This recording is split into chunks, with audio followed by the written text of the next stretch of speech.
ആന എഴുന്നള്ളിപ്പിന്റെ കാര്യത്തിൽ സുപ്രീം കോടതി ഉത്തരവോടെ ആശ്വാസമായെങ്കിലും വെടിക്കെട്ടിലെ അനിശ്ചിതത്വം ആശങ്കയാവുകയാണ്. പുതിയ നിയമപ്രകാരം 11 ലൈസൻസ് ഉള്ളവർക്കേ വെടിക്കെട്ടിന് അനുമതിയുള്ളൂ. കേരളത്തിൽ ഇത്തരം ലൈസൻസ് ഉള്ളവരില്ലെന്നാണ് വെടിക്കെട്ടുകാർ പറയുന്നത്.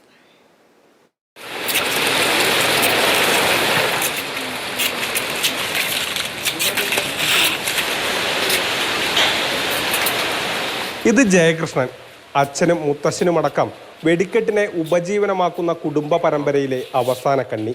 പക്ഷേ അച്ഛൻ്റെ കാലത്ത് ഇങ്ങനെയല്ല. ഇതിലും വലിയ വെടിക്കെട്ടുപുര, 70 പേർ പണിയെടുക്കുന്ന പണിശാല.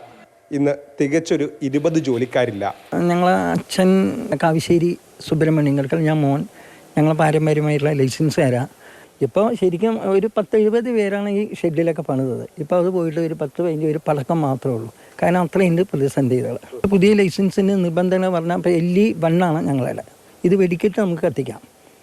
അതിപ്പോൾ LE7 ആക്കിയിട്ടുണ്ട്. അതിപ്പോൾ ശരിക്കും പറഞ്ഞാൽ തമിഴ്നാടും കേരളത്തിൽ പോലും ആ ലൈസൻസ് ഇല്ല. രണ്ടെണ്ണം അത് അറിയുന്നില്ല. ഓരോ വർഷവും വരുന്ന പുതിയ നിബന്ധനകൾ ഓർമ്മ വച്ച നാൾ മുതൽ വെടിക്കെട്ട് പുരയിൽ വളർന്ന ജയകൃഷ്ണനെ പോലുള്ളവർക്ക് തിരിച്ചടിയായി. പുതിയ L11 ലൈസൻസിനെ കുറിച്ച് നിബന്ധന വന്നപ്പോഴാണ് ആദ്യമായി കേൾക്കുന്നത്. ഇക്കുറി ഏതെങ്കിലും ഒരു പൂരത്തിന് വെടിക്കെട്ട് നടത്താൻ കഴിയുമോ എന്ന് പോലും ഉറപ്പില്ല. ഇതിൽ ഒരുപാട് ആൾക്കാർക്ക് തൊഴിലില്ലായ്മ ബാധിച്ചിട്ടുണ്ട്. കേരളം മുഴുവൻ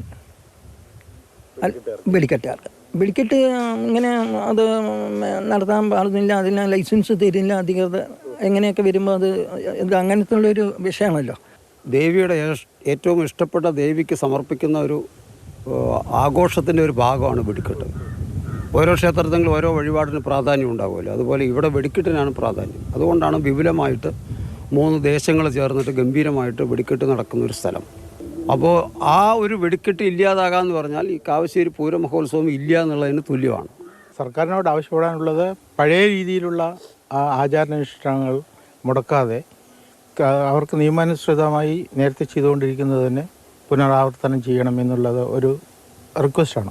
വെടിക്കെട്ടിന് നിബന്ധനകളൊന്നും ഏർപ്പെടുത്തരുതെന്നല്ല പറഞ്ഞു വരുന്നത്. പക്ഷേ ഓരോ നിബന്ധനകൾ കൊണ്ടുവരുമ്പോഴും അത് പ്രാവർത്തികമാക്കാൻ ആവശ്യമായ സാവകാശവും സമയവും നൽകണം. അല്ലാത്ത പക്ഷം ഇവരെ പോലുള്ള പാരമ്പര്യമായി ജോലി ചെയ്യുന്നവരെയാണ് അത് ബാധിക്കുന്നത്. മൽഗോഷ് സി മോഹനൊപ്പം Google VS, Mathrubhumi news, Palakkad.